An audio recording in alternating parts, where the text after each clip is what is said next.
So yeah, right now the Muslim community, 1% basically in America, very little political power, can really do very little to hurt you in media. How many of those 1% believe in Sharia law? I hope to God they all do. Okay, but Okay, so I'm glad you said that, because that brings the obvious question then. For you, hold on, belief in Sharia law does not mean. How about them should be Cowboys? executed How or about part- them Cowboys? So I just want to ask this one question. I want to get you with that. I just Okay, go ahead. I just want to ask you what trumps what? Sharia law or the Constitution of the United States? Well, obviously, if you come and live in this country and you sign a contract to be a citizen of this country, or a legal resident, or a working visa person, or whatever it might be, Constitution trumps everything. Okay, you make a contract to live under the law of the land. All right, and you don't break that law. Now, if that law gets to a point where it oppresses you in matters of religion and practicing your what we call ibadah, which is your worship, then you are then asked to leave on your own. That is the only recourse you have with God. If and when you pass away and you couldn't do your prayers and you couldn't partake in your religious duties, and you asked, and the angels asked you, this is right in the Quran, why were you unable to practice your faith? And you'll say, because those in the land oppressed us. They will ask you, wasn't God's land spacious enough for you to go and migrate, find a place that didn't oppress you?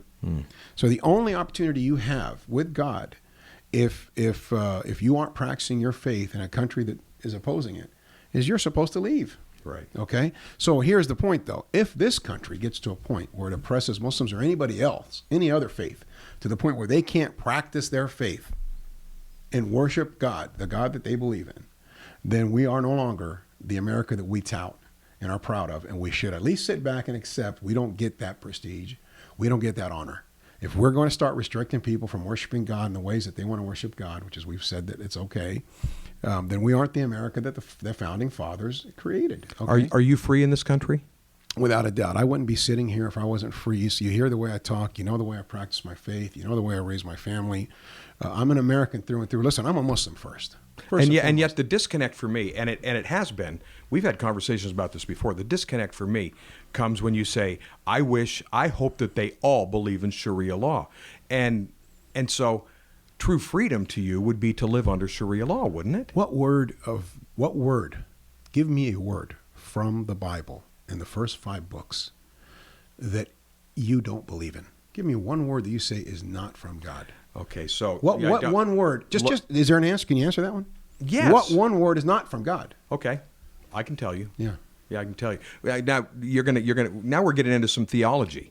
Sure, but the point is, but I'm telling you, just because it's in there, like Moses in the book of Exodus, right? Mm-hmm. And that's one of the first 5. That's part of the Pentateuch. Mm-hmm. He says, by the way, I went to Bible school. I know that. Come on. Go ahead. All right.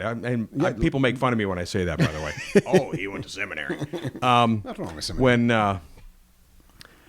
When Moses tells the people that this is the law that's from God, and one of those laws is if a man rapes a virgin, so let's say a 30-year-old man rapes, and a virgin in those days would be like 12 or 13 years old because they got married young. Very young. So a man rapes a virgin, then his punishment is that he must purchase the virgin from the family, and she becomes his wife.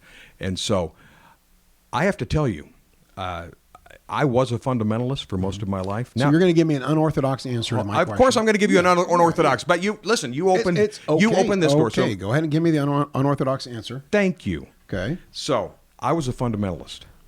But you know how many other Muslims? For years. Hold on. How many Muslims are like you? I don't know. Yes. Here we go. Hold on. Okay. Let me talk to this wall. So anyway, I'm gonna let you finish because you're older than I am. Go ahead.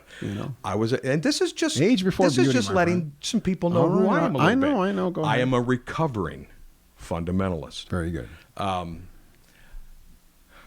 believe in the Bible. Do I believe that a story that I just told you about raping a virgin was God? I don't know, man. I don't know. And here's the crazy thing. I don't just know about God. I say this without any trepidation and without any ego or anything. I know him. I walk with him. You and I have had conversations this way. Yeah. And so my conversations with him are like this. Lord, I see that in Scripture in the book of Exodus. I don't know you this way. So is that you or is that not you?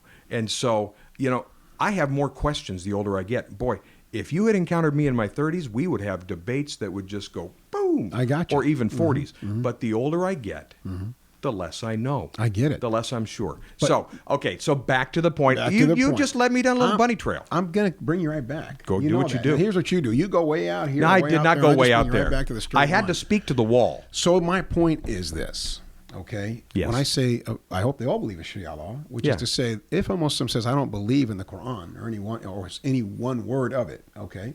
You cannot say you're a Muslim and say, I don't believe in that part of the Quran. It's all from God. Aren't there Muslims that are very devout that do not believe in Sharia law? It isn't that. You guys are, it's like we're somehow removing true knowledge and application of faith over the millennia that humanity has existed with faith out of the equation. It's as if every Tom, Dick, and Harry can just say, well, let's practice it this way.